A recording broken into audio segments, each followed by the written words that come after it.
It's that time of year, time to spend a bit of quality time with the family and then ghost them to play 18 hours of Satisfactory a day because you don't have to work. And if you're anything like me, you've been spending your extra time working on blueprints. I have a bunch of designs ranging from the basic platforms and manifolds to more esoteric things like ceilings with lights pre-installed. In today's video, I'm going to walk you through two of my favorites step by step. They aren't the biggest output, they aren't the most machines I can fit, they're just my personal favorites so far.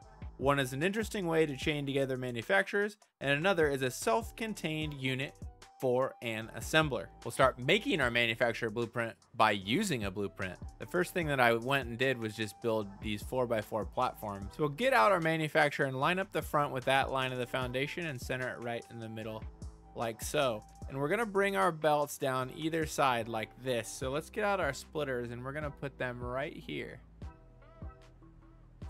in that quadrant, and then another splitter on top. We're gonna go 2 in a row. You get out your belt, go to the bottom splitter to there, and then that splitter to there. Wonderful. And then we want to do the same thing on this side. They're looking good, like some sort of weird octopus with, wait, octopus has 8 with 4 legs, whatever that looks like. I'm not sure, but it looks pretty cool. You can probably see kind of what we're gonna do here. We're gonna bring the belts down here along this side, and so let's get out a wall with conveyor holes like so, and then we'll bring the belt from this bottom one up against this wall. But we're gonna add a little bit of a flare to this. One thing I like to do is break out our frame pillars and then run a belt through them. They look pretty cool used in this way. One thing though, it can be very difficult to line up. If you get it just in the right spot, you can line it up with your belts, and then we'll take this all the way down to the edge of our blueprint. There we go. And so let's get out our belt again here and take it all the way down as far as we can take it over to the edge here, like this. All right, so we'll do the same thing here and get out our pillar up against this wall, and then zoop that all the way. All right, so we'll take down this wall now. So you can see how these things will line up like this, and all you need to do when you put down 2 of these in a row is just hook up the belt from this splitter to that end down there. Simple as that. Let's get this side going. So now we know what to do. We get out our pillar, we push it against the wall, we get frustrated about it not going in the right place, and then get a little bit closer and lower, and then it will work. Huzzah. Bring it all the way down to the end of the blueprint. Normally lower is better to get this to line up, but not always. Pretty much sucks everywhere, it looks like to me. 20 minutes later, we'll take this down all the way there as well. If you've been watching my videos for a while, you know that one lift unmoved is 3 mergers or splitters tall. So we're gonna have our output come down here on this side. So we'll get out our merger and try to line this bad boy up right with our lift like this. And we're gonna have our output go the same direction as our input. So our output will go out the opposite side of where our input comes in. Put that in, get your belt across, straight across it goes. So in order to get this to work easily, you need to put the belts on first before you stack the pillars up. So let's get out our walls, and we'll do them 2 high this time, and run your belt from here all the way to there. Then if you get out your pillar once again and try to find the very right perfect spot, it's gonna take me about half of this video is lining up this fiddly thing. There we go. Get that in and then take it all the way to the edge of your blueprint. So then when we hook these things up, all you'll have to do is hook up the belt from that end of the belt into the splitter right here. And if you'll notice, this is a little lopsided. We have 3 pillars on that side, 2 on this side. So let's get out another row of columns to make this look balanced and even. So put 2 walls down, get our pillars out, and since there's not a conveyor belt, it'll be much easier this time. And take this all the way across like so. Get rid of these walls, and then what I'm gonna do is simply just use a wall outlet right here hook it up to the manufacturer. So then once you hook up the power to your manufacturer and your manifold, all you have to do is just hook up the power cable to the next one on the line, and they'll all be hooked up in power, and your wire will run right along here, maybe droop in a little bit, and it will look like it's almost hidden within this pillars. So this is a nice simple design. It's nothing too fancy, but for some reason I just really like the way that this looks. You have this self-contained manufacturer. It's kind of within its belt. I just thought this was a nice functional design that looks pretty good. It's pretty simple, but something I might not normally do without blueprints. So without blueprints, I might not do this, because you saw it was pretty fiddly getting these pillars on here to hook up on the belts. And you know what? I wouldn't really want to do that for 6, 7 manufacturers in a row, but I'll do it once, that's for sure, which I just did, obviously. And so that makes it a little bit nicer to use blueprints to mass produce these fiddly designs that you might not want to do otherwise. This is a pretty good design as is, but we can get maybe a little bit fancier here. So one thing I want to do is make some walkways, and we could use catwalks and put them on here. That would be okay, but I think I want to use the new half foundation. So I'm going to get out the 1 meter half foundation. Kind of difficult to get this to sit up here. So let's do this and make it a vertical zoop and go up one like that. And then you can delete this one underneath so it doesn't go through the belt. And so we will take this and now a horizontal zoop like so, and then take it down here to the end.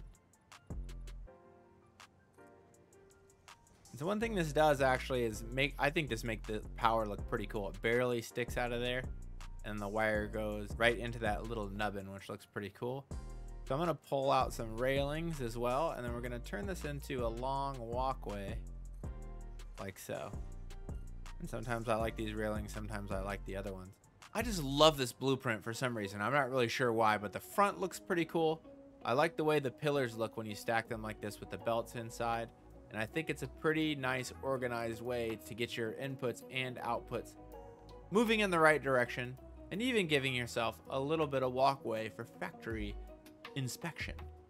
So that's our first blueprint for our manufacturer manifold. We can put as many of these in a row as we want, and all we need to do is hook up the 5 belts to each other here on the end, and then hook up the power to the next one, which will be hidden underneath this walkway. All right, on to the next. Well, get ready to put down this second design. We got a lot of videos coming out here over the holidays, so make sure you hit subscribe so you don't miss what's coming next. Now, this next design, my assembler house, is one that is actually quite impractical, but I just like it. So here we go. So let's get out our 2 meter foundation, and what we're gonna do is line this up in the middle of the halfway through like this, and then we're gonna make this 3 across like so. So let's get out our assembler, and we're gonna have this actually right where it is, right here. So halfway through, and then line up the end with that middle part right there. Get our assemblers down. Let's get out our walls, and we're gonna put one at each corner like this while we have this one out. And then we're gonna get out our conveyor hole walls and put one on top on this end, this, and a 2-hole conveyor wall on top on this end. And why we have these conveyor belt holes will come apparent here in a minute. Really, one of the things I like about this design is just keeping the belts off the ground, and you'll see when we put this down, it'll help us have an area where we can just walk around really easily. Get out our belt here to start and make it go straight across here like that. Then we're gonna get out our merger for the output. We don't wanna line it up straight there because there's not enough room for a lift. So we're gonna take it all the way over here. We want it to fill up that half of that foundation, which really needs to be touching that wall hole. Then put a lift here. Already set it the right height. And then we can just have a belt come over here, go to the middle, back to like so. And then we have our output sorted. Easy enough. We need to be cognizant of how we get our belts hooked up. So our output belts are coming this way. So I'm gonna have our input belts come the other direction here. So we're gonna have our input belts going like so across here. So this is a tight fit, and there's definitely a little bit of clipping, but I like the way that this looks when we're done. We're actually gonna do this part on the ground because the hover pack little drift makes this a little bit difficult. So we're gonna go Get our splitter out and we'll put it right here. We're trying to get this lined up exactly straight with this hole, and then we'll get out our lift here like so. Now, this definitely does some clipping in there, but this does work. It's not the cleanest design in the world, but really, it's not even really clipping. It's the top of the lift in that splitter. I don't love the way that it looks, but I don't hate the way that it looks. So we're gonna do the same thing here on this side, and we wanna line up this splitter exactly with that hole as well. So you get the little line on this side for some reason. All we need to do is get our lift out, hook it up to the input, and turn that the right way. Oh, it already is. And it doesn't even turn yellow for clipping. It just goes right into the splitter just like that.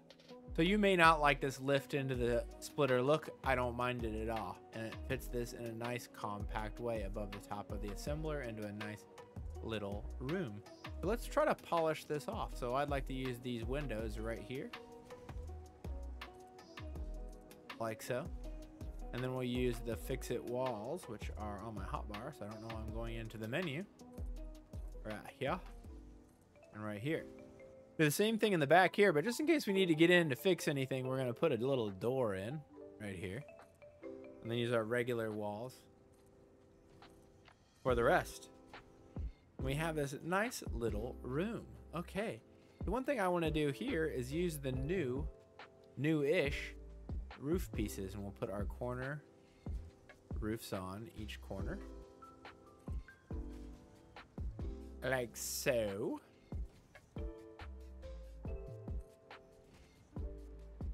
And then just get out your normal 4-meter roof right here like this. So we have our nice little assembler house. Look at that.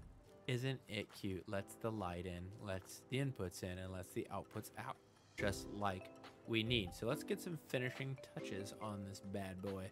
So I'm gonna get a half foundations, and these are set to be asphalt material. As you can see here, those foundations have that color border around the outside, but the asphalt is completely flat. So I'm gonna do that all the way around.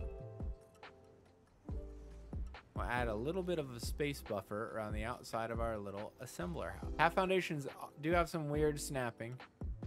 I've seen weirder snapping out of them. Takes a little bit of time. Some of this is a little bit fiddly, but that is why it's awesome to build it in a blueprint. You just have to do it once.